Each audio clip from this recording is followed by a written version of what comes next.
To Fix Oculus Quest 2 controller keeps disconnecting. So basically a few uh, explanations on why this could be happening to your little controller. So first of all, if your Quest 2 controller keeps disconnecting, it's usually just caused by low battery power, Bluetooth interference, tracking issues, or pairing glitches. So the controllers connect wirelessly to the headset. So even small signal interruptions can cause dropouts. So a few things to put in mind is you can go ahead and try replacing the battery. You can install a fresh pair of batteries into your controller by taking off the little cover over here, and maybe you can go ahead and put in new batteries.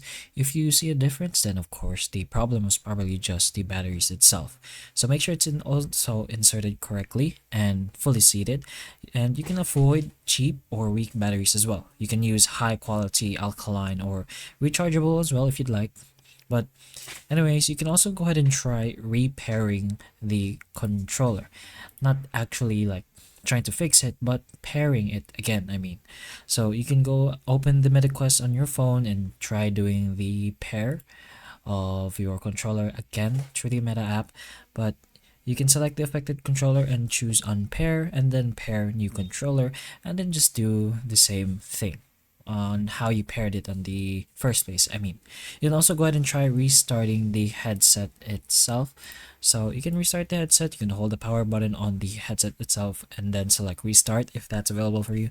But as long as you restart both the headset and your controllers if you can. You can also check for tracking issues. Make sure your room is well lit. It's not too dark or too bright. You can clean the tracking cameras on the headset, avoid reflective surfaces or direct sunlight in the play area. And finally, you can just try updating the headset if you can. You can go ahead to the software updates if that's available for you and install any available updates. So as firmware bugs can cause disconnection issues. But those are a few things you can put in mind if your controller just keeps disconnecting. So hopefully the information of this video can help you, and if it can, please like and subscribe for more videos like this, and that's all.